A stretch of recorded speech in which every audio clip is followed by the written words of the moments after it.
En este vídeo veremos lo que hace que blockchain sea de naturaleza distribuida.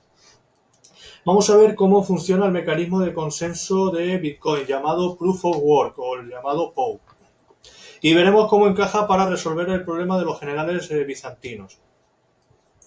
En este vídeo vamos a ver en qué consiste el problema de los generales bizantinos y cómo se resuelve a través de dos nociones fundamentales, lo que es el algoritmo POW o el algoritmo prueba de trabajo y el consenso descentralizado y cómo encaja esto dentro de la teoría de juegos.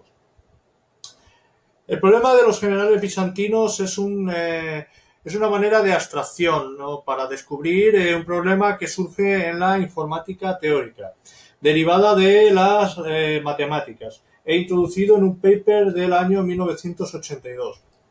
Este problema establece que una red de computadoras fiable debe trabajar en presencia de nodos disfuncionales o que se comportan de forma deshonesta.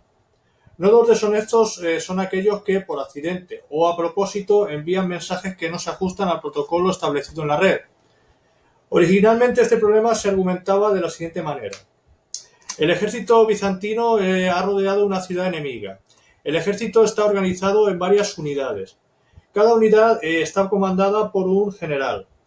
Todos estos generales necesitan coordinar un plan de acción, pero ellos están deslocalizados en el campo de batalla y se pueden comunicar mediante mensajeros. Para hacer esto un poco más complejo, uno o más generales pueden ser traidores.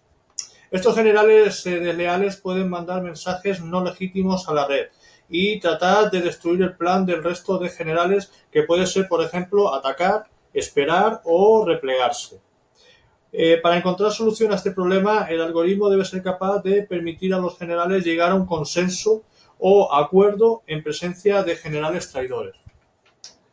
Ahora que ya sabemos cuál es el problema que resolvió Satoshi Nakamoto de una manera bastante elegante y que también era un problema que no tenía solución hasta que este señor, el Satoshi, lo resolvió, vamos a ver exactamente la respuesta. Esta solución se denomina BFTA o Byzantine Fault Tolerance Algorithm, algoritmo de tolerancia a fallos bizantinos. Esto es una solución creada en el ámbito de la teoría de juegos, una rama también de las matemáticas. La primera aproximación a esta solución viene del algoritmo Proof of Work o prueba de trabajo.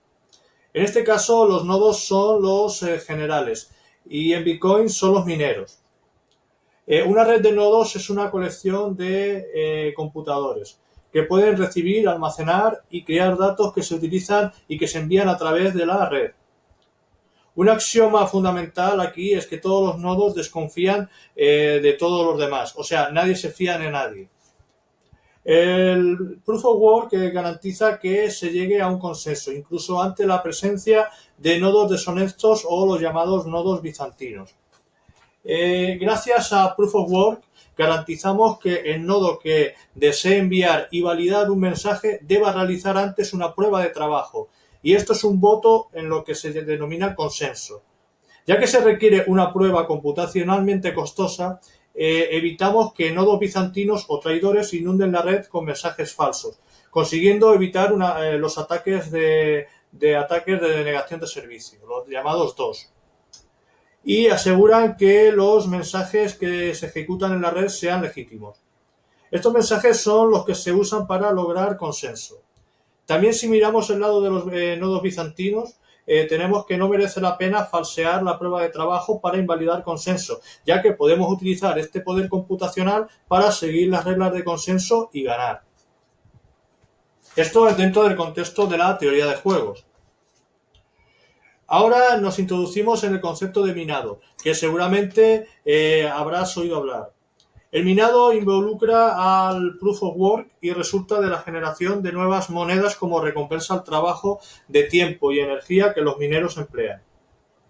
Además de la POW, los mineros recolectan las transacciones que ellos reciben y las verifican con un conjunto de criterios, incluidos los siguientes: seguimiento de transacciones, de las outputs del emisor y la prueba de doble gasto. Bitcoin realiza muchas más comprobaciones y balances, por supuesto. Las transacciones verificadas se agregan a un pool de transacciones llamados mempool o los memory pools, que en español serían las piscinas de memoria, que es una especie de caja donde se meten pues todas las transacciones que se van pillando por ahí, que van recibiéndose de la red, donde esperan a ser incluidas. ¿Dónde se incluyen? Pues en el bloque. Después el minero crea el header o encabezado del bloque.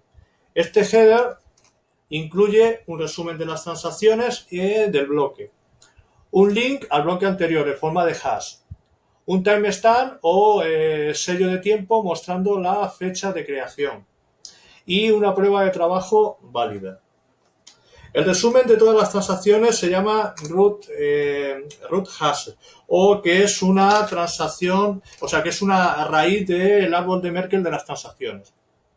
Aquí, por ejemplo, se muestra un resumen de un header de un bloque de Bitcoin. Tenemos un hash, vemos que la prueba de trabajo la tiene realizada. Bueno, habría que verificar exactamente que el hash coincide con el que tiene que computarse para poder verificarlo. ¿Qué más tiene? La altura, que es el número de bloque. Me pasa, ¿eh? Sí, aquí la altura, que es el número de bloque. Y varias cosillas más, como veremos más adelante. Como además, bueno, ya vemos que tenemos el hash y además el hash en Bitcoin en este caso es un algoritmo de tipo SHA-256. Como ya hemos dicho en otros vídeos, el hash es una función matemática de un solo sentido. Quiere decir que es fácil de realizar en un sentido, de computar en un sentido y muy complicado o imposible de hacer en el sentido contrario. Por ejemplo, la suma, la multiplicación se hace muy sencilla y la división también. Eso es una función de doble sentido. Pero, por ejemplo, el hash no es una función fácil de hacer en los dos sentidos, solamente en uno de ellos. Y bueno, básicamente lo que muestra esta imagen, ¿vale? El hash se hace de un solo sentido, convierte una cadena de longitud arbitraria en una cadena de longitud fija. Bueno, sigamos viendo el header.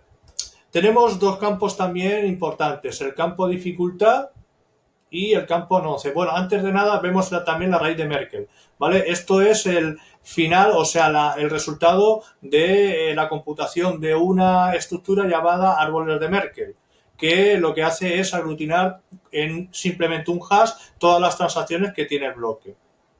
Y bueno, a lo que íbamos, tenemos también el campo dificultad y el campo nonce, que están relacionados. El nonce es un número random o secuencial que se utiliza en la Proof of Work. Difficulty es un número que se va incrementando o decrementando en función de la diferencia de tiempo entre la creación del último bloque en el bloque que actualmente se está computando. Es decir, si la Proof of Work, si la prueba de trabajo tarda mucho en realizarse, se decrementa la dificultad, con lo que sería entonces más fácil realizar la Proof of Work. Y si tarda poco, en el siguiente bloque se incrementa la dificultad para que de media se tarde una unidad de tiempo en la creación de muchos bloques. En Bitcoin ese tiempo es de media de 10 minutos, pero en otras blockchains puede variar, por supuesto. Además, en Bitcoin esta convención de la dificultad, el cambio tardaría unos 2016 bloques o aproximadamente 2 semanas.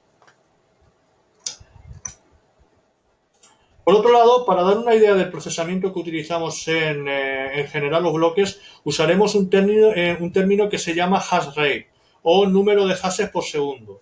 Esto es un tema muy, muy, muy importante. Los mineros Bitcoin más potentes, estamos hablando de equipos, no de pool de minería, sino de equipos individuales. Los más potentes pueden llegar a 14 terahash. Estos son 14 billones con B de hashes, o 14 por 10 elevado a la 12 hashes por segundo. Bueno, aquí tenemos, a ver, aquí tenemos la dificultad en función del tiempo y que, como vemos, ha aumentado de forma más que exponencial. Yo diría que necesitaríamos otro tipo de función matemática para describir este comportamiento. Y como cabría de esperar en la misma proporción, también ha sido también la dificultad y el hash rate. Bueno, estos son los puntos clave para el proceso de minado. Los mineros en principio recolectan las transacciones y las verifican en base a unos criterios. Entonces los mineros empaquetan las transacciones en un bloque.